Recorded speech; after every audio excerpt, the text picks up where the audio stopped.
La Cafetera es un programa de radio que se financia gracias a las aportaciones de los oyentes. Si te gusta el periodismo que defiende y sientes que te acompaña, hazte mecenas y ayúdanos. Infórmate en radiocable.com/mecenas. Hola Fernando, hola María. Soy Ángela de Málaga, aunque vivo aquí en el Reino Unido, en Bedford. Y bueno, yo me hice mecenas porque llevo escuchando el programa algunos meses, desde que mi hermana me pasó el primer podcast y me dijo, esto empieza a escucharlo ya. Y yo le hice caso, así que desde entonces lo escucho a diario, me encantó el programa, me pareció súper diferente y cuando salió la iniciativa del mecenazgo no me lo pensé. Primero porque me parece que es la única manera de conseguir información libre e independiente a esta altura. Y luego también porque pensé que cuando estaba en España no hubiera podido hacerlo, había muchas cosas que no podía hacer y ahora que sí que puedo, pensé que por supuesto, además que tenía muchísimas ganas de hacerlo, así que no me lo pensé y por eso me hice mecenas, porque para poder sostener este programa y que dure eternísimamente. Nada, muchos besitos y a seguir. Chao.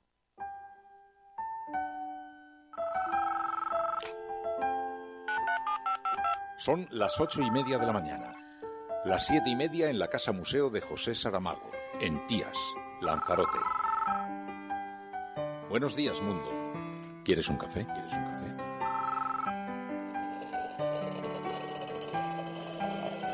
En el programa La Cafetera de Radio Cable. En una entrevista en Radio Cable. Durante 20 minutos en Radio Cable y dice todo lo que van a escuchar. Mañana en La Cafetera de Radio Cable. Radio Cable, que ha conseguido una auténtica primicia, ha entrevistado esta mañana y ha conseguido situar esa entrevista y lo que le ha dicho en los titulares de todos los vigilantes. La Cafetera. Dirige Fernando Berlín. Con María Navarro.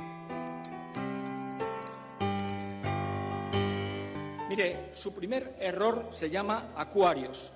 El mensaje que usted trasladó a las mafias que trafican con seres humanos ha provocado un claro efecto llamada, como he visto en estas cifras que le he expuesto. Le pedimos, señor presidente, que aumente el número de expulsiones y que haya una integración real de los inmigrantes. Los efectos del cambio climático, la desertificación, cuyas consecuencias están en el origen de los grandes movimientos migratorios del futuro, la cooperación con el norte de África y con el África subsahariana, la lucha contra las mafias que trafican con los seres humanos, lógicamente el control de fronteras, la contratación legal y la integración de la diversidad. Y, por último, abandonar cualquier tentación de hacer de esta materia objeto de confrontación política al precio que sea. Habla usted de regeneración moral, señor Sánchez. ¿Regeneración moral qué es, señor Sánchez? ¿Que en 100 días le dimitan 2 ministros por fraude? ¿Qué es regeneración moral? ¿Tener a otros 5 ministros en la cuerda floja también por conductas, vamos a poner, no sé, irregulares? En 6 meses de gobierno, ¿eso es responsabilidad moral, señor Sánchez?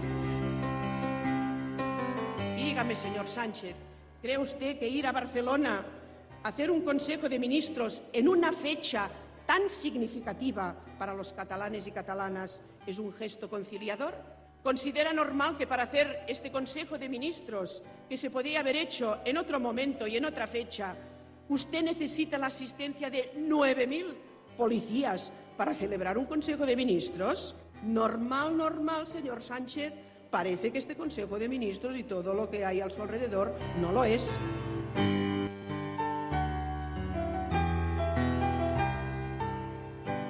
El próximo día 21 de diciembre, en el Consejo de Ministros que se va a celebrar en Barcelona, aprobaremos la subida salarial de los funcionarios del 2,25% para el año 2019.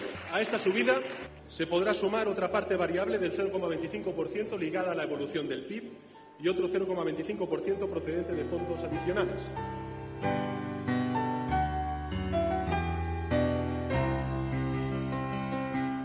Creemos que un gobierno valiente puede hacer muchísimo más. Así que se lo decimos con total claridad al Gobierno de Pedro Sánchez. O rectifica y cumple el acuerdo de vivienda que tenemos en el acuerdo presupuestario, o si no, no vamos a apoyar ese acuerdo, no vamos a apoyar ese Real Decreto.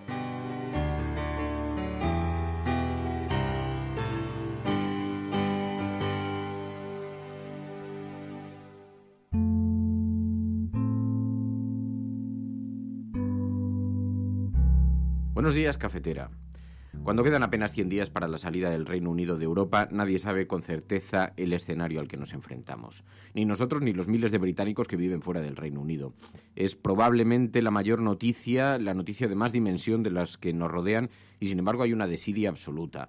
Y para que os hagáis una idea, ayer Theresa May anunció medidas de emergencia ante la eventualidad de que la ruptura con Europa se produzca sin acuerdo, porque se habla del temor a que un Brexit duro pudiera provocar repentinamente el aumento de las tarifas telefónicas, las comisiones bancarias. También se especula con que pudiera producirse escasez de suministros en medicamentos, en alimentos, descoordinación en los transportes. Se anuncia poco menos que un apocalipsis. El plan de contingencia de Theresa May, que anunció ayer, incluiría ferries que serán contratados por el gobierno para garantizar el suministro de esos alimentos y medicinas, y el anuncio de que el gobierno británico desplegaría 3.500 soldados para evitar el caos que puede producirse en los puertos, aeropuertos y en el Eurotúnel. Se nos anuncia además que los derechos de los inmigrantes de la Unión Europea y de los expatriados británicos van a tener también un tratamiento prioritario, aunque nadie sabe exactamente ni cómo ni en qué dimensión. Y no quedan más que 100 días en pleno corazón de Europa. Cabe pensar que con semejantes augurios solamente estemos ante una estrategia del miedo con la que May pretenda conseguir apoyo para su plan negociado de salida suave, pero mientras tanto se prevé enviar miles de correos a las empresas, editar manuales de instrucciones para que los británicos estén preparados, en fin, toda una batería de medidas. Y como siempre, a río revuelto, ganancia de pescadores. Hoy leemos en Expansión que los despachos de abogados españoles se frotan las manos allí ante esta hipotética eventualidad. Pero las preguntas son numerosas. ¿Qué pasaría en ese escenario con los españoles que residen allí? ¿Qué pasará con los británicos que residen en España? ¿Tiene el gobierno español preparado algún plan de contingencia para garantizar a ambos su seguridad, su tranquilidad, su comodidad? Y el asunto merece además una reflexión porque todas las opciones están abiertas. Cabe la posibilidad de que el Brexit se cancele, que el gobierno caiga, que el Reino Unido, que llevaba adherido a la Comunidad Económica Europea desde el 73, dé marcha atrás o que siga hacia adelante, pero en el fondo algunos comienzan a preguntarse si una decisión de esta naturaleza podía dejarse en manos de la lógica partidista. ¿Es esto la democracia? Hoy reflexionaremos sobre ello en la cafetera en compañía del corresponsal británico Giles Tremblett, porque esta es la apertura del programa de radio La Cafetera de hoy, 19 de diciembre de 2018. Y si lo estás escuchando, eres La Resistencia y no estás sola.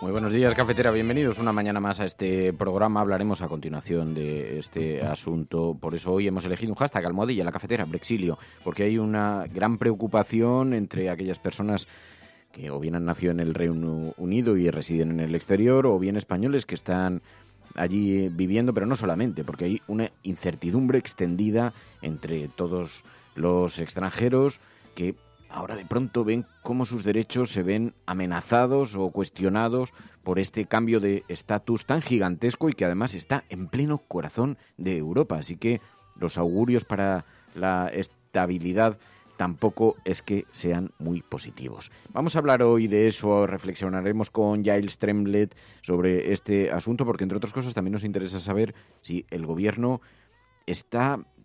tiene previsto algún tipo de medida relacionado con esto, si alguien se está poniendo en contacto con la comunidad británica aquí. Ya llevan tiempo suficiente como para haberse organizado, pero nos llama mucho la atención porque hoy no veréis ninguno de estos asuntos en las portadas de los periódicos. Vemos el juicio del 1 de octubre, que ha comenzado, como sabéis. Vemos algunas cuestiones en las portadas de los periódicos, el Consejo de Ministros que se va a celebrar el viernes, pero tenemos una noticia de una dimensión extraordinaria que puede afectar a la estabilidad de toda la Unión Europea y que puede tener consecuencias en todos los ámbitos de relación. Así que, bueno, intentaremos reflexionar sobre eso para que podamos observar con un cierto sosiego y luego no nos demos cuenta de que tenemos el problema encima de la mesa sin haberlo prevista. Muy buenos días a todos, Angélica, muy buenos días, Will Wise, Elena, José Francisco, Repopstar, Optemurian, Agustín, Virginia, Marcados, Villasur, Hortens, un montón de gente que se incorpora a esta hora al programa y a quienes pedimos que utilicéis el hashtag almohadilla, la cafetera Brexilio, almohadilla, la cafetera brexilio, como dice Enrique, dice que no nos metan miedo, hay que hablar de la reacción ciudadana en Hungría. Miremos, demos aire también al antifascismo. Sí, estaba viendo en la portada de la BBC, hay un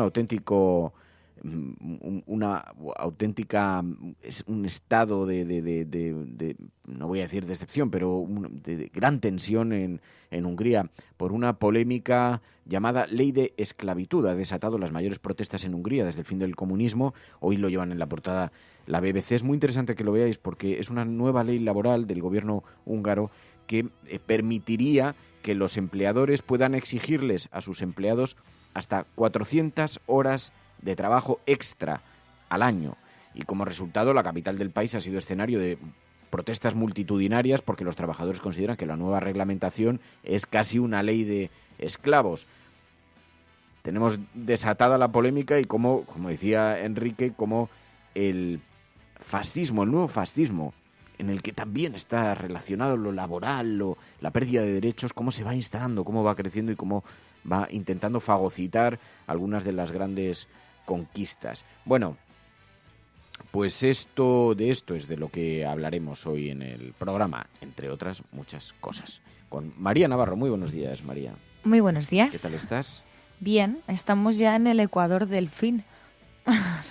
Sí, quedan el Ecuador del fin de 2018 de la cafetera. Y quedan 3 días de programa, 3 días Sí. de la cafetera, que culminará con ese, por cierto, con ese videoforum de la cafetera, que habíamos Intocable. elegido la película Intocable, así que ya podéis ir enviando vuestros mensajes, pero sobre todo nos despediremos unos días para que podáis descansar de nosotros. Como dicen algunos míos cuando estás, algunos amigos, cuando estás en su casa, de esto que se prolonga la sobremesa después de la cena, y entonces mi amigo Nico siempre se levanta y dice, bueno, nos vamos a dormir, que esta gente tendrá que marcharse.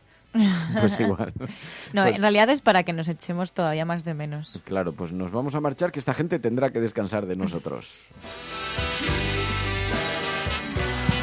Bueno, un abrazo muy especial a todos los expatriados, a toda la gente que escucha este programa desde el exterior y que, como además la misión de este espacio también es, pues, no solamente un hilo de Ariadna para mantenerlos conectados con sus raíces, con sus familias, sino también dotarles de algo de información y herramientas para los tiempos que vienen por delante. Pues por eso hoy queríamos abordar este asunto también, porque sabemos que hay muchos oyentes de la cafetera que escuchan el programa desde el Reino Unido y también muchas personas que o bien tienen familiares o están preocupados por las consecuencias que pueda tener este Brexit. Veremos a ver en qué condiciones al final se plantea. Bueno, mientras tanto, en las portadas de los periódicos hablaremos también del asesinato de Laura Luelmo. Sabéis que hay una gran conmoción por esta tragedia, por este asesinato de Laura Luelmo. Y hoy es portada en algunos periódicos y también ha desencadenado de nuevo una vez más la reacción de la demagogia en torno a la prisión permanente revisable y se está especulando mucho con esto. Cabe recordar que la prisión permanente revisable lleva en vigor desde el año 2015 y no pudo evitar el asesinato de esta mujer. Lo digo para evitar debates estériles, porque como cada vez que ocurre un acontecimiento de esta naturaleza, es verdad, y además es lógico y también forma parte del tiempo que vivimos, pero algunos oportunistas aprovechan la conmoción social para, bueno, exigir ciertas cosas. Quizá debamos poner primero el foco en la educación y en comprender que efectivamente tenemos una asignatura suspendida, no ya pendiente, absolutamente suspendida, y que tenemos que hacer lo posible para que la política vuelva la mirada y enfoque directamente a los derechos de género, a la gran batalla de género. Así que, bueno, trataremos hoy de referirnos también en la medida de lo posible en la agenda de la cafetera. ¿Estás escuchando la cafetera? Si lo estás haciendo, no estás sola.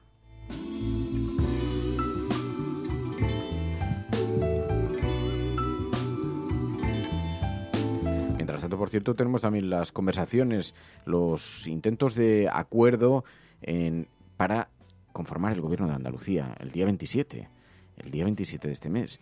Y de momento hay algunos avances. Parece que Ciudadanos ha intentado descolgarse de un posible acuerdo con Vox para que sus siglas no queden contaminadas. Sabéis que esto aquí en España todavía hay una cierta tolerancia porque se blanquea sistemáticamente a la derecha radical. Se hace en los medios de comunicación, en el debate público, lo hacen los propios partidos políticos, lo está haciendo el Partido Popular, incluso lo ha estado haciendo durante toda la campaña Ciudadanos. Pero, bueno, en todo caso, como Ciudadanos acusa permanentemente de al Partido Socialista de, bueno, no estar cambiando, de no estar regenerándose. Nos ha dicho usted que gracias a la moción de censura se ha visto quién estaba por la regeneración y quién por perpetuarse en el poder. Pues mire, sí, se ha visto claramente porque usted prometió que convocaría elecciones lo antes posible. Y lo que estamos viendo es que usted no piensa irse de la Moncloa ni con agua caliente. Habla usted de regeneración moral, señor Sánchez. ¿Regeneración moral qué es, señor Sánchez? ¿Que en 100 días le dimitan 2 ministros por fraude? ¿Qué es regeneración moral? ¿Tener a otros 5 ministros en la cuerda floja también por conductas, vamos a poner, no sé, irregulares? En 6 meses de gobierno, ¿eso es responsabilidad moral, señor Sánchez? ¿O lo son las dudas sobre el plagio de su tesis, que ni siquiera ha venido usted aquí a dar la cara? ¿Eso es regeneración moral, señor Sánchez? ¿O lo es poner a 500 enchufados en las instituciones? Así que, mientras tanto, Ciudadanos está intentando, como decíamos ayer en el programa, recibir los votos de Vox sin que lo parezca. Pero es verdad que, como después tiene unas municipales, también están intentando calcular qué consecuencias puede tener para eso. Porque hay un temor que invade a la formación naranja. ¿Se pueden convertir en el próximo UPyD? Estamos ante... Claro, el Partido Popular de pronto se alinea clara y abiertamente con Vox. También le sirve como una fórmula de casi de reinvención del propio partido. Está reformulándose el Partido Popular, está no ya regenerándose, pero está intentando refundarse por la derecha, está aprovechando la situación que tiene el Partido Popular encima de la mesa. Es muy grave, todavía no conocemos la mayor parte de las sentencias de Gürtel y además estamos conociendo algunos aspectos del caso Kitchen, que habéis visto, está pasando desapercibido estos días en las portadas de los periódicos, pero estamos ante uno de los casos en democracia que puede tener mayor trascendencia. Resulta que hay acusaciones sobre la mesa y hay una investigación en los tribunales ya desarrollándose en ese sentido de que el anterior ministro del Interior, Jorge Fernández Díaz, pudo haber puesto en marcha o haber participado de algún tipo de maquinaria para, a través de la policía, robar pruebas que pudieran comprometer al PP. Y esto todo financiado con fondos reservados. La cosa es muy grave, extraordinariamente grave. Si esas acusaciones son ciertas, lo estamos viendo en los últimos días en algunas portadas, pero de forma pequeña, recogido de forma menor. Si esas acusaciones son graves, el Partido Popular, ¿qué le falta ya? Es que se habla de que el secuestro de la familia Bárcenas estuvo relacionado con esto. ¿Os acordáis? Aquel falso cura que se coló en la casa, que maniató al hijo y a la mujer de Bárcenas para sustraer pruebas. Y se habla de que había una estructura política detrás de esa iniciativa, que estaría o Jorge Fernández Díaz o el Partido Popular. ¿Os podéis imaginar las consecuencias que puede tener esto? Entonces, el Partido Popular, ante semejante escenario, se encuentra ante un intento de refundación por la derecha, aprovechándose de la carrera, del ascenso de Vox, todo esto comandado por José María Aznar. Bueno, en los próximos meses vamos a tener algunas claves que nos permitan comprender la dimensión de todo esto, que de momento es, como digo, muy incipiente. Pero el Partido Popular está en una situación extraordinariamente dura y eso compromete también el gobierno en Andalucía. Están dispuestos a hacer lo que sea por llevarse a uno de los últimos feudos del Partido Socialista. Mientras tanto, como no se ponen de acuerdo, también es verdad que hay un gobierno en Moncloa que gobierna con una gran debilidad, que pacta, tiene pocos diputados y tiene que pactarlo prácticamente todo. Y nos encontramos con un gobierno en el que sus socios tampoco encuentran mucho apoyo. Ahora, escuchábamos a Podemos, a Belarra, amenazando con romper el pacto a los presupuestos generales del Estado. Creemos que un gobierno valiente puede hacer muchísimo más. Así que se lo decimos con total claridad al gobierno de Pedro Sánchez. O rectifica y cumple el acuerdo de vivienda que tenemos en el acuerdo presupuestario, o si no, no vamos a apoyar ese acuerdo, no vamos a apoyar ese Real Decreto. Es fundamental que esto quede claro porque ese Real Decreto se deja fuera la medida más importante, que es la posibilidad de que los ayuntamientos y las comunidades autónomas puedan declarar zonas especialmente tensionadas y en esas zonas se pueda limitar las subidas del alquiler. Esa medida tiene que ser clara, tiene que ser contundente, porque si no es imposible pinchar la burbuja del alquiler. Así que ahí no terminan de encontrar, porque además las fricciones, un lugar común de encuentro, porque las fricciones además relacionadas con los problemas territoriales están siendo extraordinarios. Este viernes se va a celebrar el Consejo de Ministros. Allí el Gobierno pretende aprobar la subida salarial de los funcionarios, ya se anuncia hoy en las portadas de los periódicos, y no solamente eso, pretende también anunciar la subida del salario mínimo interprofesional y una serie de medidas económicas como, digamos, respuesta, como mensaje para la ciudadanía de que una política que funciona correctamente puede tener consecuencias para los ciudadanos directas. Esto que pretendía también, además, ser un mensaje de acercamiento a los catalanes, algunas personas lo han considerado una provocación que se anuncie desde allí, que se celebre allí el Consejo de Ministros, y por eso ya sabéis, pues la dimensión de la seguridad que va a haber que van a tener que utilizar para garantizar la seguridad del transcurso de ese Consejo de Ministros también ha despertado un auténtico debate. Dicen desde Esquerra Republicana, es que no es un Consejo de Ministros tampoco normal. Usted sabe que desde Esquerra Republicana no pensamos renunciar nunca a la independencia. Por eso nacimos también. Uno de nuestros objetivos es este. Y seguimos trabajando para conseguirla definitivamente, de manera democrática, pacífica, en el menor tiempo posible. Y dígame, señor Sánchez, ¿cree usted que ir a Barcelona a hacer un Consejo de Ministros en una fecha tan significativa para los catalanes y catalanas es un gesto conciliador? ¿Considera normal que para hacer este Consejo de Ministros, que se podría haber hecho en otro momento y en otra fecha, usted necesita la asistencia de 9.000 policías para celebrar un Consejo de Ministros? Normal, señor Sánchez. Parece que este Consejo de Ministros y todo lo que hay a su alrededor no lo es. Eso decía Mireia Cortés desde Esquerra Republicana. Desde luego, enviar 9.000 policías o poner en funcionamiento 9.000, porque no todos se van a enviar. También van a trabajar los Mossos de Escuadra, sobre quienes quiere depositarse la responsabilidad última de las garantías de seguridad. Claro, 9.000. Estábamos antes hablando del Brexit. 3.500 policías, 3.500 militares desplegados frente a 9.000 policías que van a trabajar durante el Consejo de Ministros. Son dos, obviamente no tiene nada que ver, las situaciones son completamente diferentes y estamos hablando del ejército frente a la policía, etcétera, etcétera, pero no deja de llamar la atención. Esto es La Cafetera.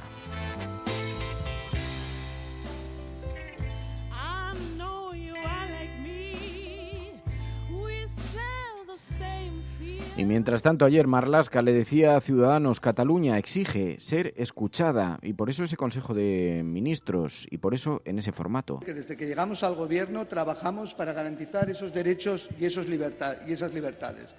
Usted me preguntaría, si mantuviera su pregunta, ¿cómo? Pues yo le diría, con contundencia, como creo que lo estamos y lo hemos hecho, y sosteniéndonos siempre en dos pilares, la libertad y el diálogo, algo que a ustedes parece que se les ha olvidado. ¿Y con qué acciones? Con acciones también de coordinación, de cooperación y de consenso.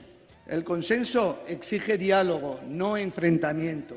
Y Cataluña exige que se les escuche, que se les atienda a sus problemas, y más también los catalanes, y que se les dé prioridad. Más prioridad incluso que al Gobierno, pero tranquila, este Ministerio del Interior, este Gobierno va a garantizar la seguridad del Consejo de Ministros en Barcelona.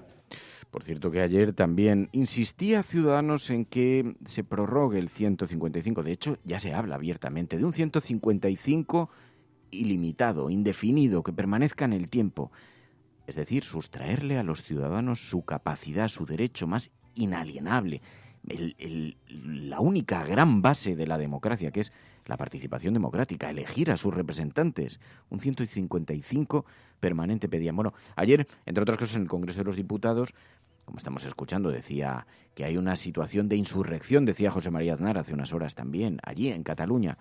Y también todo esto nos hace pensar en los oyentes de este programa que viven allí en Cataluña, porque además estamos ya naturalizando el gran desasosiego con el que tienen que estar viviendo toda esta situación, porque es como que todos los días tenemos alguna noticia y nos acordamos muchísimo de vosotros, de verdad, porque entendemos que es que esta situación de permanente tensión, de permanente promesa de tensión, claro,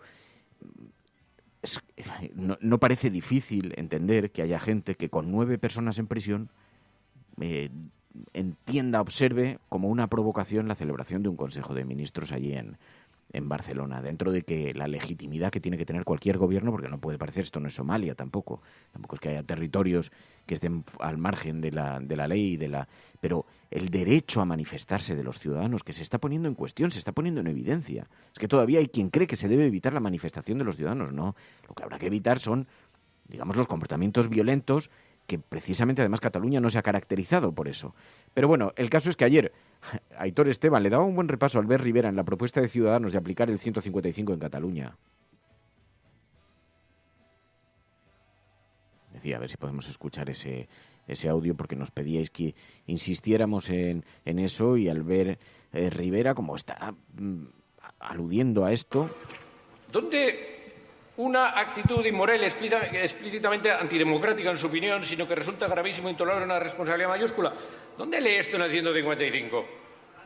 No, si una comunidad autónoma no cumpliera las obligaciones de la Constitución o otras leyes le impongan, concrete, y no son capaces de concretar. No son capaces de concretar porque además deberían concretar. Pero madre mía, parece que le maneja un ventrílogo cuando está usted en la silla. Es imposible que se esté quieto cuando intervenimos los demás. Pero es verdad, señor Rivera, de verdad, hágaselo mirar, póngase un espejo, póngase unos vídeos. Es que no para usted, le entra un tembleque de la leche cuando los demás estamos en la tribuna. Deje de increparnos y de decirnos cosas. Entonces, le decía, no tengo tiempo todavía. 3 minutos 9, sí, claro. Mire, sí, acabo. Mire, la Generalitat le tendrá usted que pedir a través, o le tendrá... Eso decía Aitor Esteban ayer, pero es verdad, ¿qué es lo que está ocurriendo? ¿Cómo se puede justificar la aplicación del 155? ¿Está ocurriendo algo que vulnere, digamos, el marco constitucional? ¿Están las instituciones trabajando para vulnerar ese marco? No es lo que está ocurriendo en Cataluña. Podrá molestar más o menos a Ciudadanos, podrá molestar más o menos al Partido Popular no haber ganado las elecciones allí.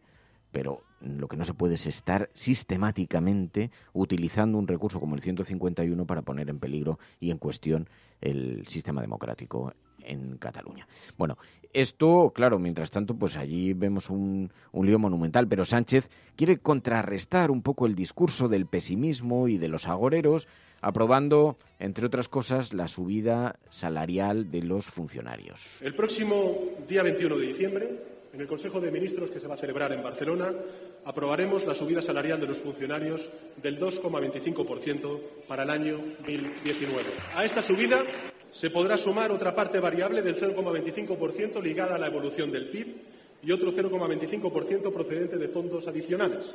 A través, o le tendrá que pedir el Gobierno. Subrayarlo, gracias al acuerdo y a la responsabilidad de las organizaciones sindicales. Eso decía ayer Pedro Sánchez, un acuerdo que permitiría esta subida salarial. Bueno, es que me estaba diciendo Villasur aquí en Internet que escuchásemos la intervención completa, porque parece que la parte de Aitor Esteban dice, es que no lo cortes aquí, no lo cortes aquí. Le tendrá usted que pedir a través, o le tendrá que pedir el Gobierno, algo en concreto, una medida concreta. Pero para que la lleve a cabo, ¿quién? ¿Para corregirla quién? ¿El Gobierno de España? No, está usted equivocado. La tendrá que corregir el Gobierno de la Generalitat. Eso es lo que dice el 155. Eso es lo que dice el 155. El requerimiento es para que lo corrija y las medidas que pueda adoptar el Gobierno, porque el 155 que se sacó de la manga el Partido Popular con su ayuda y la colaboración también del PSOE, pasó absolutamente todas las barreras de lo que dice el texto de la Constitución. Tendrá que ser una medida para que el Gobierno de la Generalitat se vea forzado a cumplirlo. Y, en tercer lugar, a ver si se les mete en la cabeza, no cabe suprimir la autonomía de una comunidad autónoma, no es constitucional. Y ustedes lo que vienen a decir en su escrito es suprímase la autonomía y tome el control de las riendas del Gobierno catalán el Gobierno español. Pues no, esto no es posible. Eso decía ayer el PNV y, en efecto, en la portada de los periódicos pues vemos el asunto del juicio que sigue todavía, como sabéis que comenzó a celebrarse ayer, y entonces dijeron ayer desde el Tribunal Supremo que es el órgano desde el cual se debe juzgar el llamado, dice según algunas portadas de los periódicos, golpismo. Hoy, en el ABC, han atacado el corazón de la democracia española. La Fiscalía defiende que el Supremo juzgue a los 18 golpistas del 1 de octubre, mientras Sánchez prepara las reuniones con Torra y su gobierno el 21 de diciembre, dice la portada del periódico El País, con la foto de los magistrados. En el periódico El Mundo, el 1 de octubre fue un atentado contra el corazón del Estado. El fiscal defiende la competencia del Supremo para juzgar a los líderes del proceso porque pusieron en la diana el orden constitucional. Dice, las defensas piden que la vista se celebre en Cataluña, dice el periódico El Mundo en su portada. En la portada del periódico El País, la Fiscalía califica el proceso de atentado al interés de España, y también en La Vanguardia el Gobierno estudia una minicumbre en Barcelona y la misma fotografía de los jueces del Tribunal Supremo. Empieza el juicio del 1 de octubre. El magistrado Manuel Marchena y otros 6 jueces del Tribunal Supremo presidieron ayer la vista sobre las cuestiones previas del juicio al procés que tendrá lugar a partir de enero, dice el periódico La Vanguardia. Y la medida que anuncia también el Gobierno, subirá un 2,25% el salario de los funcionarios. No, es que nos enviabais por aquí un tuit que ha sido muy comentado de Enric Juliana, que decía: la aplicación de un 155 indefinido en Cataluña a la espera de resultados electorales favorables, dice entre comillas, significaría la suspensión de la democracia en Cataluña, es decir, la mutilación de la democracia en toda España. Esto es un golpe de Estado. Claro, decía Juliana, ayer coincidí con él en Al Rojo Vivo, que luego muchas veces me preguntáis, ¿por qué vas a estos programas? Pues entre otras cosas porque con frecuencia te coincides con gente como Juliana. Y decía Juliana, claro, es que no estamos dimensionando las consecuencias de lo que se está proponiendo, no ya de extender el artículo 155, las consecuencias de eso. ¿Qué significa? Que vamos a cercenar la democracia no solamente en Cataluña, atendiendo a una supuesta situación coyuntural. Dice, pero podría tener consecuencias para toda España, porque, entre otras cosas, supone suspender ese derecho tan fundamental que es votar. Pero bueno, mientras tanto, esto es lo que hay sobre la mesa. Esto es lo que lleva la agenda setting, los grandes medios de comunicación, las grandes portadas de los periódicos hoy a sus ediciones. Pero hay otros temas sobre los que no se está hablando. 100 días para el Brexit, de consecuencias en las que solo hay incertidumbre, con una incertidumbre absoluta. Vamos a hablar a continuación con Giles Tremlett. Tengo muchos amigos, muchos compañeros, mucha gente que me aprecia, pero si mi corazón no anda, preciso un cardiólogo. Eso me lo da la sociedad. Y si mi auto se para en una esquina, preciso un mecánico, y eso me lo da la sociedad. Y preciso zapatos, y si no estuviera eso, andaríamos como un cuero. Seríamos una criatura insignificante, porque fue la sociedad que nos creó el instinto, ese de pertenecer a una grey, aprender a cooperar entre nosotros y enfrentar las dificultades. Y esto es la construcción de la civilización. La civilización no es otra cosa que la solidaridad intergeneracional, que nos cae como un regalo cuando nacemos, pero nos cae con sus dolores, con sus amputaciones, con sus mezquindades también.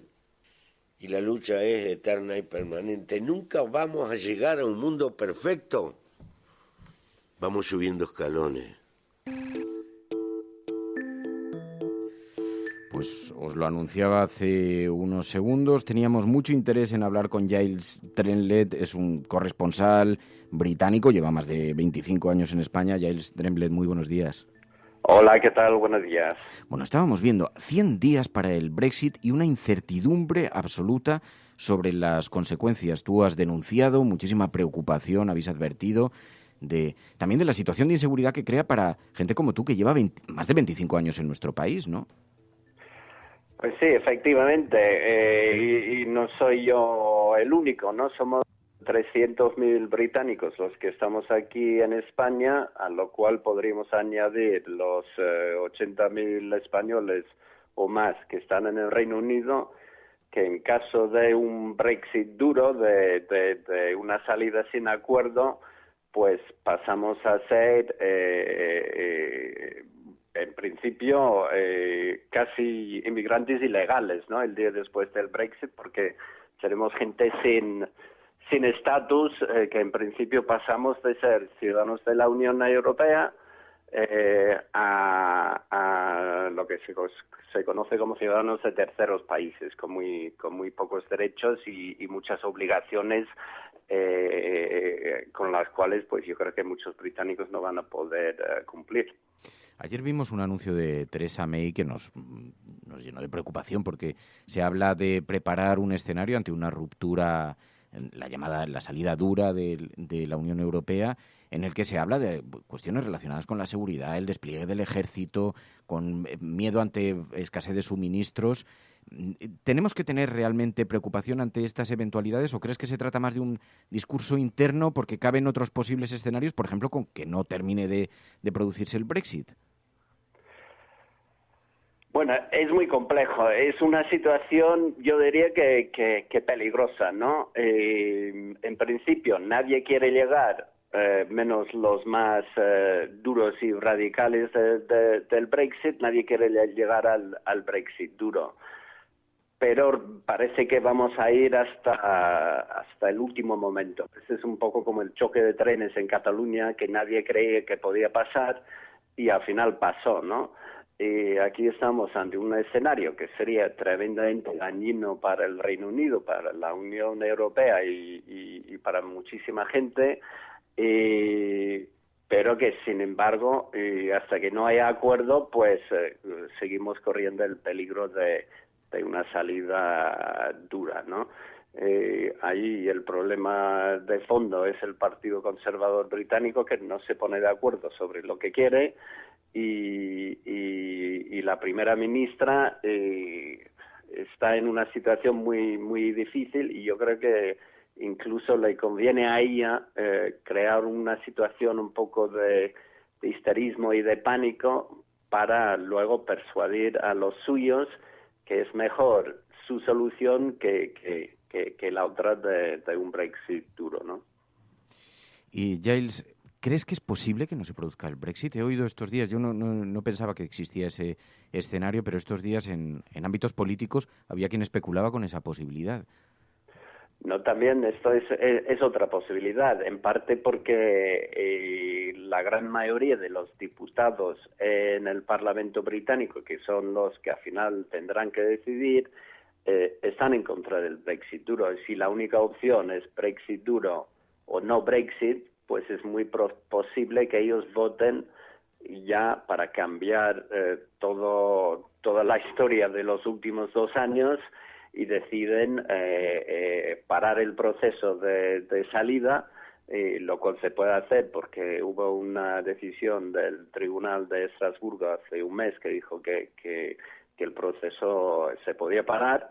Entonces pues estaríamos en un escenario o de no salida, punto, sin más, o posiblemente de un referéndum sobre las 3 posibilidades, ¿no?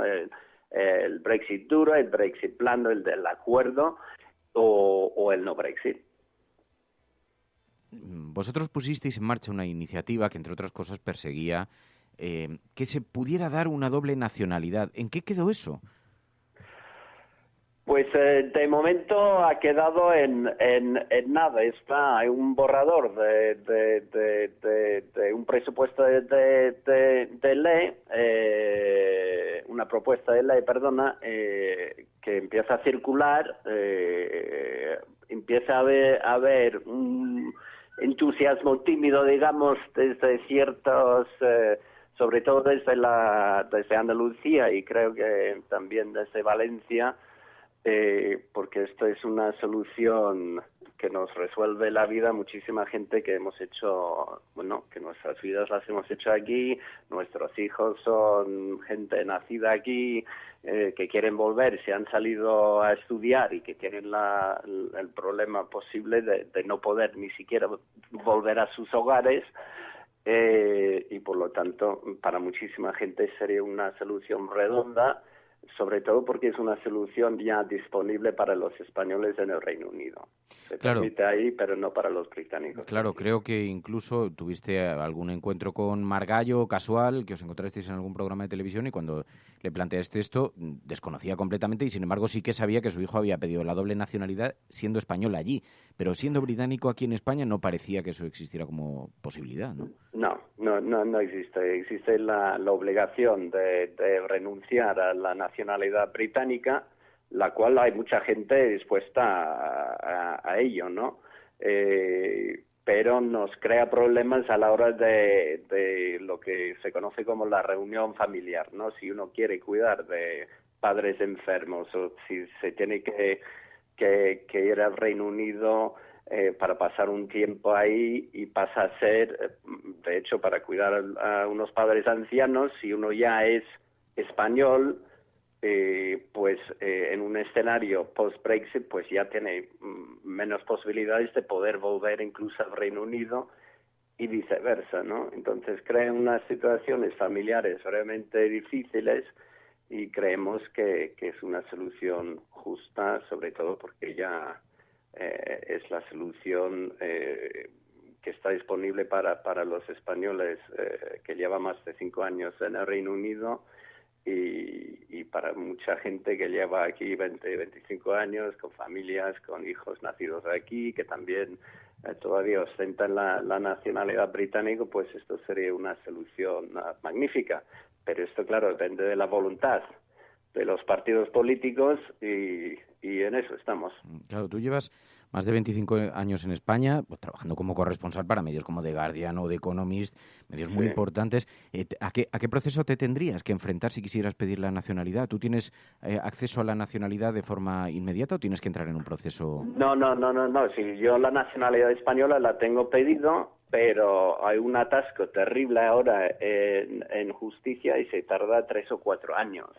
Entonces, incluso los que el día después del Brexit empezaron a hacer los papeles para nacionalizarse, no se han podido nacionalizar todavía por el problema que hay en justicia, porque pasaron de ser, me parece, 30 funcionarios a 2 los que manejan el tema, ¿no? Entonces, estamos también pidiendo al gobierno que ponga más gente para tramitar esas peticiones, esas solicitudes, porque para algunos se les va la vida en esto, ¿no? Que necesitan, sobre todo ante un escenario de Brexit duro, donde ya las barreras para moverse de un sitio a otro pasan a ser tremendamente difíciles y los problemas que te puede crear el ser un ciudadano de un tercer país sin los derechos de un ciudadano de la Unión Europea, sin los derechos que tendría, por ejemplo, un argentino, un peruano, cualquier persona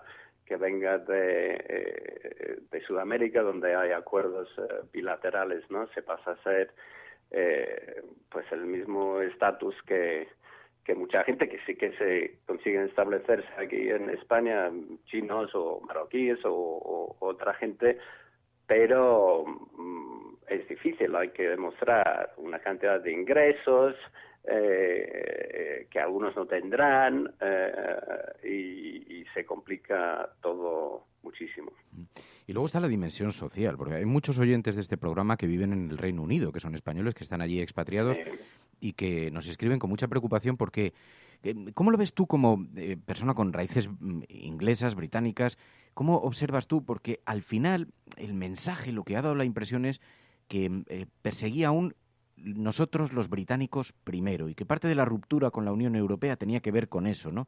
Había quien establecía pues algunos vínculos con este tipo de discurso, también relacionándolo con Trump, con este tipo de movimientos de nacionalismo más cerrado. Pero claro, hay preocupación entre los españoles que viven allí porque no son británicos, no son ingleses, son extranjeros en esa tierra, ¿no? A ti, la dimensión de todo esto, digamos, el enfoque de todo este asunto, ¿qué te parece?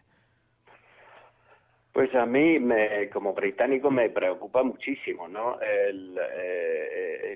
Lo que ha pasado con el Brexit y los paralelismos con Trump, con lo que está pasando en Italia, con lo que está pasando en muchos sitios, son ciertos, ¿no?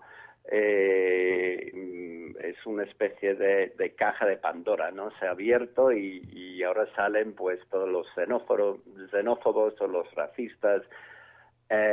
Y ese ambiente me consta que para muchos españoles y muchos extranjeros, ciudadanos europeos en el Reino Unido, que lo han vivido en primera persona, ¿no? Gente que les dice, bueno, ¿y cuándo vas a volver a tu país? Y todo este tipo de discurso.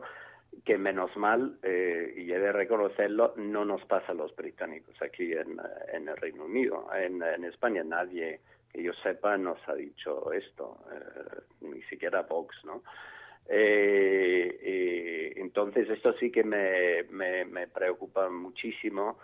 Lo que veo también es que la versión de Theresa May del Brexit, que ella estuvo en contra del Brexit en el referéndum, pero antes fue ministra de Interior, y cuando era ministra tenía una política fuertemente anti-inmigración, ¿no? En contra de la inmigración.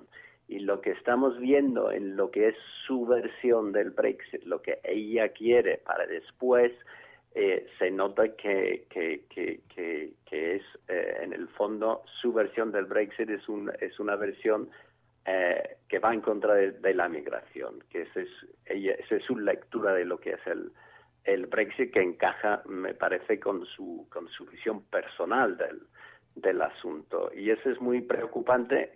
Y se ha perdido un poco en todo el debate económico de qué va a pasar, que si se va a fundir la economía británica, que ante un escenario de ruptura dura, pues si van a faltar hasta los medicamentos, ¿no? en el Reino Unido. Pero en el fondo lo que yo veo es un repunte de esta cosa que siempre ha existido en el Partido Conservador, que ha estado bastante tapado durante mucho tiempo, un poco como ha pasado con el Partido Popular aquí, y que se ha destapado con la presencia de Vox, ¿no? Pues el Brexit también es lo mismo, ¿no? Es destapar esa parte de la sociedad, esta parte del sentimiento anti-inmigrante de una parte de la sociedad británica, y lo que me preocupa es que yo creo que la primera ministra comparte esta visión, ¿no? Pues Giles Tremblett, te agradezco muchísimo, Giles, que hayas atendido esta llamada. Bueno. A ver si a la vuelta de vacaciones te vienes un día por el estudio. Hago unos croissants estupendos. Pues por mí encantado, Tienen fama. Yo creo que hasta un británico con su paladar exquisito te van a gustar. Pues a ver si me dan los papeles de español y ya me presento como español. Cuídate, James. Muchísimas gracias. Adiós. Un abrazo, adiós. We will make America safe again. And yes, together we will make America great again. No puede estar de moda ser izquierdas, pues si son unos carcas. Están todo el día con la guerra del abuelo, con las fosas de no sé quién. Aprovechen estos meses de gobierno Frankenstein para que no se pueda defender la libertad y la unión. Acosen a la gente estos meses. Es usted un provocador. El discurso que ha hecho usted aquí es más propio de un fascista que de un demócrata. No, hombre, no era instructora. No, hombre, no. Es que no tienes ni idea. Pero este no es momento ni de siglas ni de partidos políticos. El enemigo es Daesh, el terrorismo yihadista. El cielo no se toma por consenso. El cielo se toma por asalto. Bienvenidos a la... Más allá de la agenda setting, está la agenda de los oyentes en la cafetera. Buenos días, cafetera. Parece como broma. Que es la única salida al problema territorial. Tu colaboración es importante. Ayúdanos retuiteando la dirección de este programa. Hagamos que se nos oiga. Hagamos que se nos conozca. Radiocable.com.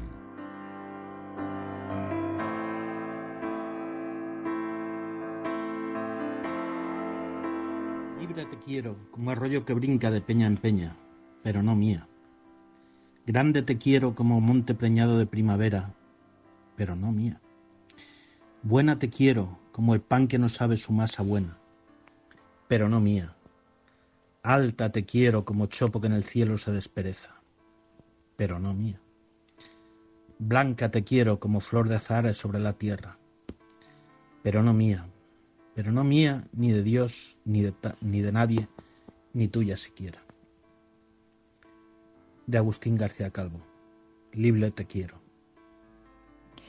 Escuchábamos a Enrique Quesada, oyente de este programa, que nos enviaba este poema, Libre te quiero, de Agustín García Calvo. Y empezamos con una noticia que tiene que ver, bueno, pues ciertamente con este poema y también con el caso de Laura Luelmo. El Gobierno y el Poder Judicial dan los primeros pasos para contabilizar casos como el de Laura Luelmo como violencia machista. La Delegación del Gobierno contra la Violencia de Género ha enviado una circular a todas las unidades de violencia para que recopilen casos de asesinatos de mujeres a manos de hombres que no son su pareja o expareja. El Pacto de Estado contra la Violencia de Género obliga a extender la estadística e incorporar un enfoque amplio de la violencia machista que contemple casos de mujeres asesinadas por el hecho de serlo. El Consejo General del Poder Judicial, por su parte, incluirá en sus estadísticas denuncias y sentencias por otro tipo de delitos como violaciones o acoso y ya ha incorporado algunos feminicidios en su análisis de asesinatos de 2016. Y por otra parte, nos enviáis la información del país.com que titula «Las empresas cotizadas necesitan a 352 mujeres en sus consejos para que sean paritarios». En esta información dicen España tiene el gobierno con más mujeres de Europa, es ejemplo mundial de paridad política, pero el equilibrio no llega al mundo económico. En los consejos de las cotizadas, las mujeres representan solo un 18%.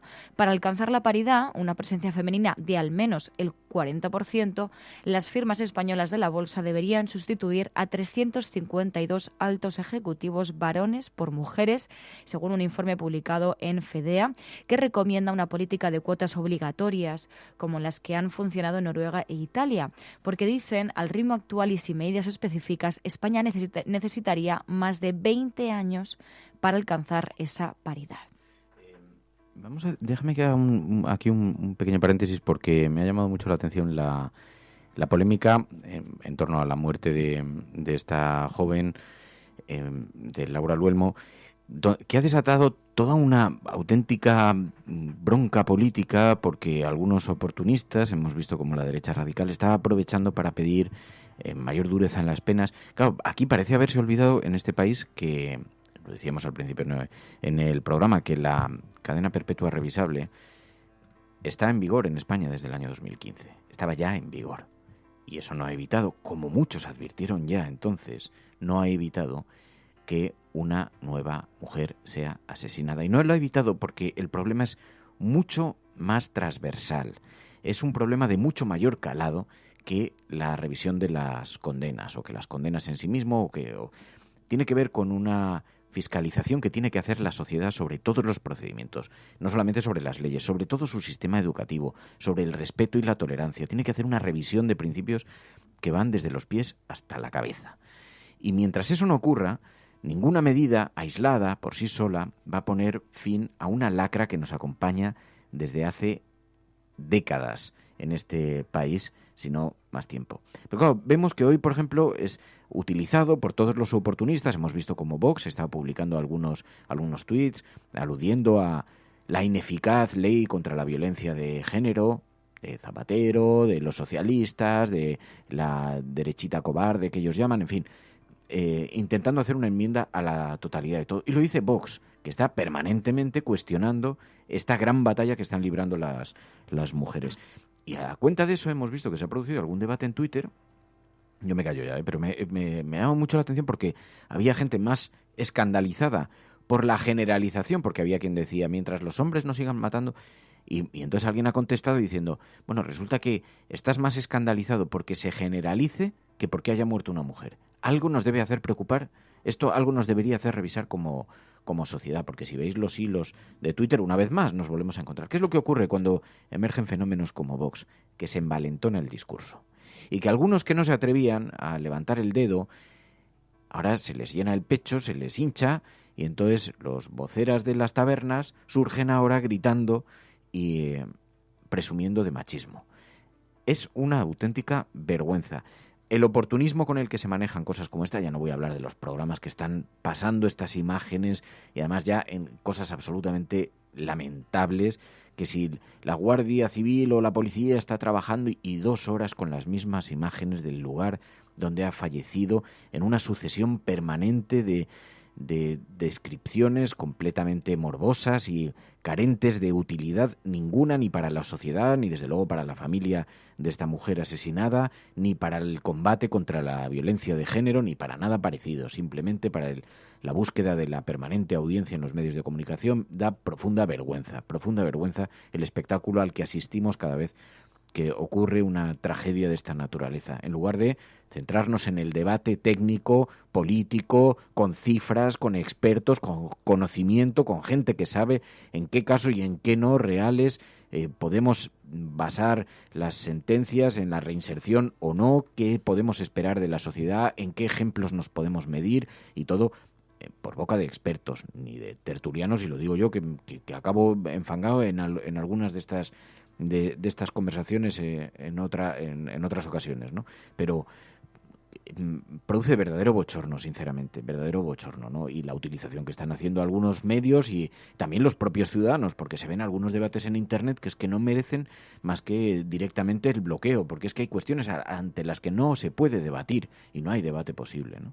Bueno, de hecho, el debate al que hacías también alusión es el que yo creo que también desataba el propio Raiden, un artista, que decía: a mí no me daña que nos metan a todos en el mismo saco, a mí lo que me duele es que estén mandando a todas a la misma tumba. Y de hecho avisaba a los que se habían molestado en esa primera frase y no en la segunda, dice: tenéis mucho trabajo por delante.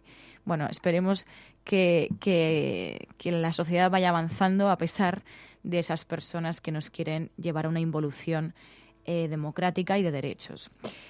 Andrés nos enviaba precisamente una información que tiene que ver con derechos humanos y en este caso la llevaba publicada a Público.es y dice: Europa ha condenado 8 veces a España en 2018 por no respetar los derechos humanos. Dicen: en 2018 las autoridades españolas han recibido la atención de diversos organismos de derechos humanos que han examinado, entre otros temas, las medidas anticorrupción, el racismo y la intolerancia, la migración o el mecanismo nacional de prevención de la tortura. Dicen, y en concreto, el Estado ha sido condenado hasta en 8 ocasiones por el Tribunal Europeo de Derechos Humanos por la vulneración de derechos similares a los que ya había violado en años anteriores. Y pues citan la prohibición de los malos tratos o tortura, el derecho a un tribunal independiente e imparcial y el derecho a un juicio con todas las garantías, el derecho al respeto de la vida familiar y privada y la libertad de expresión. Libertad de expresión, que hablaremos ahora después al final de la agenda de la cafetera para que también lo podamos debatir, sobre el caso de Willy Toledo y también sobre la denuncia de la Fundación Francisco Franco contra el Gran Wyoming y Dani Mateo. Pero antes, nos enviaba Filosofía Perdida, una exclusiva del diario.es, la hoja de servicios del torturador Billy el Niño. El diario.es ha tenido acceso en exclusiva, decían, al expediente hasta ahora secreto en el que se detallan las felicitaciones y retribuciones económicas. El policía franquista Antonio González Pacheco cobró premios en metálico por la represión de los movimientos antifranquistas. Dicen que entre los méritos está la represión de incidentes callejeros producidos por grupos de estudiantes revoltosos, citan textualmente, o detenciones de miembros del Partido Comunista tras la muerte de Franco.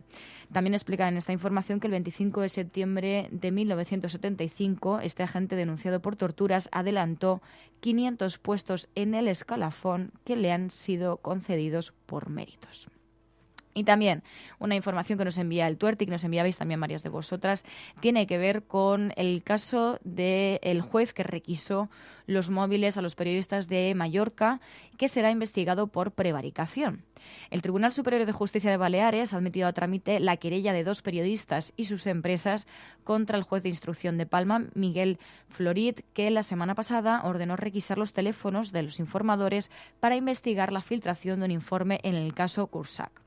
La Sala Civil y Penal del Alto Tribunal Balear ha dictado un auto en el que asume el estudio de la denuncia planteada por los presuntos delitos de prevaricación judicial contra la inviolabilidad del domicilio y contra el ejercicio del derecho al secreto profesional del periodista. Y como ya avisaba anteriormente, vamos a hablar del caso de Willy Toledo porque se ha conocido que el juez abre juicio oral contra Willy Toledo por cagarse en Dios y en la Virgen María. El juez abre juicio oral contra Willy Toledo tras recibir el escrito de la Fiscalía que pide ahora que se archive la causa en la que está procesado por insultar a Dios y a la Virgen en unos comentarios en Facebook. La Asociación Española de Abogados Cristianos, que ejerce de acusación en la causa y fue la que inició el procedimiento, pide 22 meses de multa para Willy Toledo. No obstante, la Fiscalía se pronuncia a favor de archivar la causa contra Willy Toledo, un cambio de criterio que contrasta con el mantenido a lo largo de la causa, ya que incluso pidió al juez que ampliase la investigación a más mensajes de Willy Toledo. Según la Fiscalía, ahora el contenido del mensaje de Willy Toledo responde a la opinión que tenía sobre dicho procedimiento. De no acusar la Fiscalía, Willy Toledo iría a juicio solo con la acusación que ejerce Abogados Cristianos. Y en su auto, el juez impone a Toledo el pago de 500 euros por los daños y perjuicios causados. Y para terminar, con otro tema bastante relacionado, han archivado la denuncia de la Fundación Francisco Franco contra el Intermedio, Wyoming y Dani Mateo. La Fiscalía de Madrid acuerda el archivo de la denuncia de la Fundación Francisco Franco contra el Gran Wyoming y Dani Mateo. La denuncia contenía 3 vídeos emitidos en el que los presentadores aparecían con un muñeco que presentaron como si fuera el cadáver de Franco. La Fiscalía entiende que aun pudiendo ser la actuación de mal gusto, dicen, desafortunada o posiblemente reprobable, desde un planteamiento ético de las relaciones sociales, dicen que está amparada por la libertad de expresión. Es decir, lo que te guste o no te guste no tiene por qué ser delito, porque humor no debe ser delito. Bueno, son las 8 y las 9:30 de la mañana. Hacemos una pequeña pausa, unos segundos, para que las emisoras comunitarias que redifunden este programa, emisoras vía FM, ya sabes que es un programa que se puede redifundir gratuitamente, pues Creative Commons, para que puedan desconectar, y seguimos un poquito aquí con la sobremesa cafetera. Before I drift away, speak to my heart, reminding me that I belong. I am not allowed. Buenos días, Resistencia. Con el asesinato de Laura, un sector de la sociedad cree haber encontrado la panacea en forma de prisión permanente. Es una medida populista que probablemente en días como hoy todos firmaríamos, y no digo que no se deba llevar a debate, pero creo que por una vez deberíamos tener más profundidad de miras y no quedarnos en la superficie.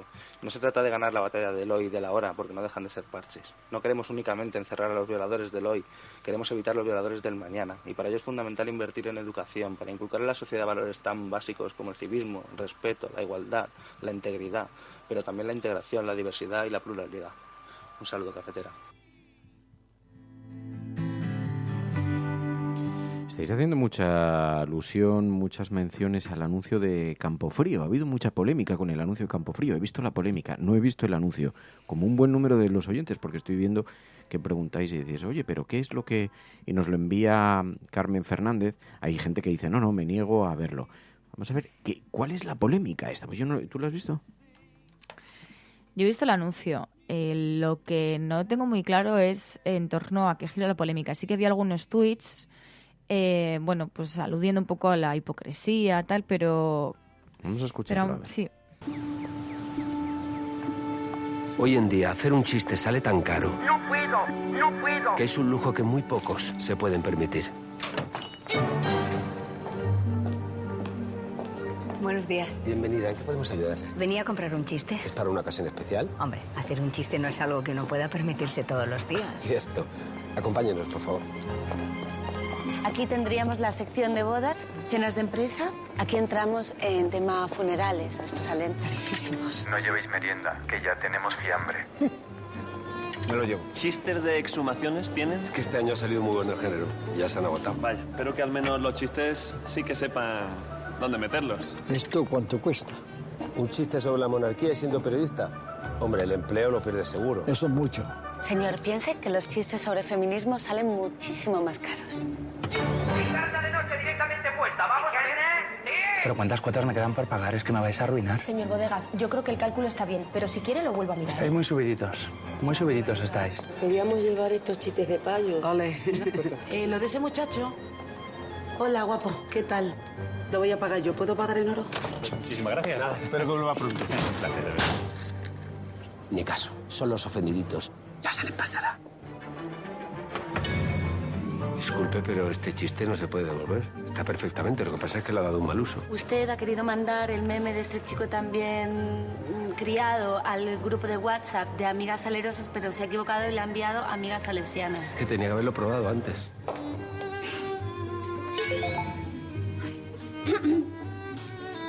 Se abre el telón y...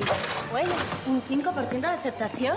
Ya sé que no parece mucho, pero tal y como están las cosas, le digo yo que es un datazo. Yo quería un chiste sobre discapacitados. Hombre, en su caso le sale gratis, señor Lange. Uy, muchas gracias, hijo. Quisiera comprar un chiste porque voy a hacer una campaña de publicidad para esta Navidad. ¿Un chiste, una campaña de publicidad? Sí. Se la retiran seguro. Vaya. ¿Porque la suya de qué es? ¿Me permite? ¿Es usted reincidente? Bueno, sí. Pues si se la atraganta la campaña le puede dar un poco de lo suyo para quitar el mal sabor de boca. Todo esto está muy bien, pero necesito algo más heavy metal. Heavy metal.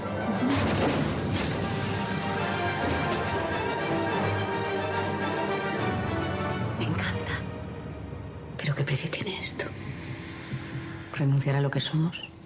Bueno, yo creo que el espíritu se ha comprendido ya perfectamente. Dura un poquito más el anuncio, pero claro, yo la verdad es que no lo había visto, pero hace esa alusión al feminismo, los chistes sobre feminismo, el coste que tiene hacer un chiste sobre feminismo, no como otros chistes que no tienen. Entonces la polémica debe estar centrado en eso, porque veo que hay un tuit de Barbieja puta como que había algo de polémica, ¿no?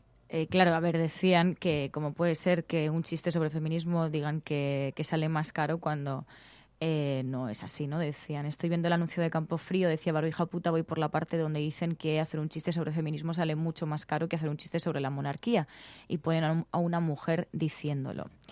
Dice, si la ley Mordaza persiguiera a cómicos que hacen chistes contra el feminismo, no habría cárceles en España donde meterlos a todos.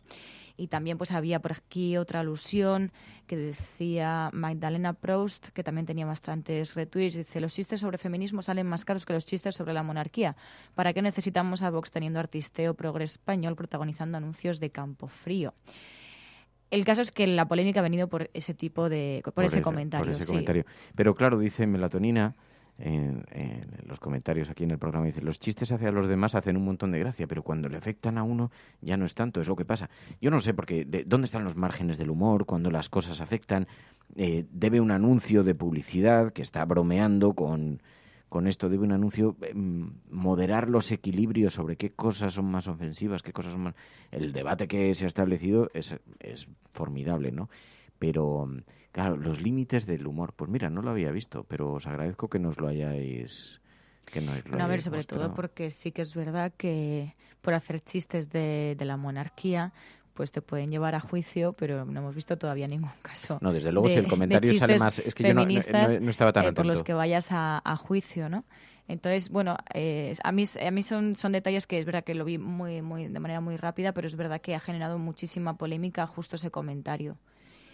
Y bueno, y también yo creo que tienen que hacernos reflexionar sobre, bueno, sí es un anuncio, pero lo triste es que es verdad. Sí. Dice Tres Soles, dice, es que solo con las menciones que ha tenido ya han tenido publicidad. Claro, luego esa es otra, que la viralidad del anuncio... Participan muchos cómicos, y muchas caras muy conocidas, pero el anuncio se ha viralizado... Está por ver la intencionalidad, si se le puede buscar intencionalidad, ¿no? Pero para ellos que sea polémica, que sea un anuncio polémico, dice, exhumaciones se han agotado. Pues supongo que a la familia de Franco no les hará ninguna gracia los chistes sobre exhumaciones. Pero en todo caso vienen las Navidades, que va a estar muy, muy, muy chistosa. Decía Bob Pop que los chistes sobre feminismo salen mucho más caros que los chistes sobre monarquía. ¿Es un chiste dentro del chiste? ¿Es metahumor o es de gilipollas? Y luego lo mencionaba también este tuit Maruja Torres, que decía, ningún anuncio del mundo convertirá en buenos los productos de Campofrío. Hostia, o sea que... eso sí que es una hostia. Dice, para chiste el sabor de sus jamones. Claro, porque ahí ya te pones a indagar, a meter el dedo en el ojo. ¿Cómo se pueden volver las... De todas formas, ¿qué tiempo estamos viviendo tan apasionante, tan interesante? Ayer estuve, antes de ayer, que ayer se me olvidó comentarlo, pero quería haberlo comentado aquí en el programa, en la iglesia de San Antón, en la calle Hortaleza, en Madrid. Cuando hay una iglesia en la calle Hortaleza en Madrid, ya sabéis que hay una iglesia en toda España. No, pero esta es una iglesia muy interesante. Es la iglesia del Padre Ángel. Y voy a decirlo, os lo voy a contar porque probablemente muchas personas hayáis oído hablar. Es una iglesia que hay en el corazón de Madrid, que está abierta 24 horas a los indigentes, a la gente sin hogar, a la gente sin techo, a la pobreza. Y entonces entras y te encuentras a la gente durmiendo en los bancos, hay café a disposición, sopa a disposición de la gente que está allí, se permite dejar las maletas si estás, se permite la entrada con animales. Es una auténtica pasada como, digamos, como fenomenología de lo que debiera significar de verdad el uso de las iglesias. Si la Iglesia Católica fuese eso, y luego, entonces iba con una amiga y me decía, me hice un par de fotos porque de verdad es tan impactante la imagen, tan impactante ver a la gente allí durmiendo en los bancos apoyadas mientras hay misa, no voy a decir casi 24 horas, pero hay gente que sube allí a hablar y entonces habla de la esperanza, del dolor, de tener un lugar de acogida, de un espacio. Entonces, pues, yo no sé si conocéis la figura del Padre Ángel, que es un tipo muy, muy, muy singular. Pero es la auténtica iglesia de los pobres en el corazón de Madrid, ¿eh? Y es una iglesia bien, en fin, de dimensión. Y entonces iba con un amigo y con una amiga y me decía, dice, ¿te das cuenta de que este concepto de iglesia probablemente es el que detestan quienes van a las otras iglesias? Si en las otras iglesias ocurriese esto como ocurre aquí, que hay gente durmiendo en los bancos, que hay gente que los ves en unas situaciones muy, muy, muy complicadas. Y dice, no que detestan, pero sí que no les parecería que representa la iglesia que ellos quieren, ¿no? Porque quieren iglesias limpitas, tal. Imagínate que esto sucediera en una iglesia en Majadahonda Y me pareció tan impactante porque, ¿os acordáis de la película Ágora que vimos aquí en el programa, El nacimiento del catolicismo? Y Amenábar lo retrataba precisamente con eso, con un lugar donde la gente se reunía y donde se repartía pan para la gente que estaba hambrienta y donde se abrazaba a quienes necesitaban ese abrazo de humanidad. Es francamente, de verdad, está abierta, las puertas están abiertas, además hay voluntarios que se reparten un poquito en la organización para ayudar a la gente, también un poco como seguridad, porque es un lugar totalmente abierto donde hay, ya, como digo, gente durmiendo, donde hay pues los lugares para las limosnas, dice, echa si tienes, coge si necesitas, por ejemplo. Y bueno, muy impactante, es un lugar de verdad francamente interesante para aprender un poquito más sobre la naturaleza humana y también sobre las raíces del catolicismo y por qué se convirtió en la gran religión en la humanidad y por qué se extendió a esa velocidad, ¿no? Por ese mensaje de esperanza. Me pareció muy llamativo, muy llamativo. Estuve ahí un rato, nos sentamos un ratito, de hecho, a escuchar, a observar, silenciosamente, discretamente, para no molestar a nadie. Pero, qué cosas. Y es que me he acordado porque estaba viendo una noticia, le enviaba a María.es esta mañana una noticia de una iglesia holandesa que lleva celebrando una misa, lo habíamos apuntado aquí el otro día, una misa ininterrumpida desde hace 2 meses para impedir que una familia de refugiados sea deportada, porque mientras estén participando en la misa, la legislación no puede deportarlos, no puede detenerlos y deportarlos. Y es una familia que es de Armenia y entonces dicen que no van a estar seguros allí si son deportados, y entonces el pastor de la iglesia ha organizado una misa ininterrumpida. Y está en La Haya, dice, bueno, pues están prestando servicios religiosos de forma ininterrumpida durante 24 horas para que esta familia no sea detenida y deportada. Y entonces a veces nos encontramos en las noticias con cuestiones de estas y dices, bueno, qué diferente unas iglesias de otras, unos comportamientos con otros. Bueno, aquí sería una forma de entender la religión con otra forma de entender la religión, ¿no? Aquí sería bastante transgresor e incluso una gran idea, porque también se combatiría el racismo desde la propia iglesia. Es decir, que incluso seguidores de Vox podrían cambiar su perspectiva del mundo dentro de la iglesia en la que tanto creen, ¿no? Sí, mira, dice, necesito un café, dice, la iglesia de la que habla Fer, esta de aquí de la calle Hortaleza, la iglesia del Padre Ángel, tiene máquinas de vending y luces de neón en la entrada. Es un espectáculo, sí, tiene máquinas de vending que te venden desde productos de alimentación hasta estampitas para que ayudes, pero como digo, carteles, por ejemplo, tenían un pequeño pesebre, el pesebre de Ailán. ¿Os acordáis de aquel inmigrante que apareció muerto en una playa? Y entonces tienen allí un pesebre hecho con unos muñecos, con una fotografía y con un gran cartel que pone el pesebre de Ailán, o Ailán, o no recuerdo el texto exactamente, Ailán, y ves allí la fotografía. Muchas imágenes de una iglesia tiene que ser un lugar, decía, me parece uno de los carteles, un lugar de acogida. La iglesia es el lugar donde deben acogerse. Puesto en boca del Papa. Dice, el Papa Francisco pide que la iglesia, es que tengo aquí la foto, que la iglesia tenga, los templos tienen que estar con las puertas abiertas en todas partes para que el que busca a Dios no se encuentre con la frialdad de las puertas cerradas. Esto en un gigantesco cartelón. Dice, les pido perdón, dice, por todas las veces que los cristianos delante de una persona pobre miramos hacia otro lado. Grandes letreros de mensajeros de la paz colocados, y este pequeño pesebre de Ailán, un padre y una madre.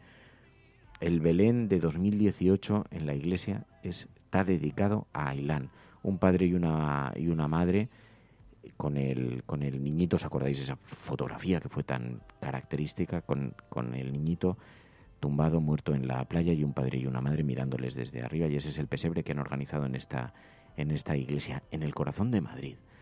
Qué impacto, y se habla mucho más de Madrid y de otros lugares. Si tenéis la oportunidad, está en la calle Hortaleza, si tenéis la oportunidad de pasar por ahí, por delante, tenéis que verlo como imagen y como representación. Mira, de lo que es, ¿no? Sobre esto mismo, el conde de Montecristo dice, tengo 3 tíos curas y tías religiosas, son 17 hermanos, y se han dedicado toda la vida a ayudar a los más desfavorecidos. Es que, claro, depende de, pues como en todo, siempre... El problema es que siempre... El problema es la institución general, la manera en la que una problema. institución general ha hecho Que en la esto. jerarquía siempre son los de abajo los que ayudan más a la gente que los que están arriba. Pero bueno, en todo caso, como ayer pasé por allí, pues me parecía que era muy interesante, y viendo esta noticia de Holanda, una iglesia, pues me parecía muy interesante contarlo, porque aquí en La Cafetera nos gusta abrir la mirada al mundo, observar las cosas que ocurren a nuestro alrededor y observar fenómenos y acontecimientos y los grandes motores que mueven a las personas y la solidaridad de las personas, y eso siempre nos interesa, venga de donde venga, porque aquí no importa de dónde vengas ni lo que hayas hecho antes, importa que compartas este espacio de concordia y de sosiego y de tranquilidad todas las mañanas alrededor de una taza de café. Así que nos vamos a marchar. Mary, gracias. Muchas gracias. Mañana más, mañana volvemos. Si estás escuchando esto, no estás sola, allí donde estés. Buenos días, buenas tardes o buenas noches. Gracias, cafeteros, de corazón. Adiós, Mary. Adiós a todas. La Cafetera es un programa de radio que se financia gracias a las aportaciones de los oyentes. Si te gusta el periodismo que defiende y sientes que te acompaña, hazte mecenas y ayúdanos. Infórmate en radiocable.com/mecenas.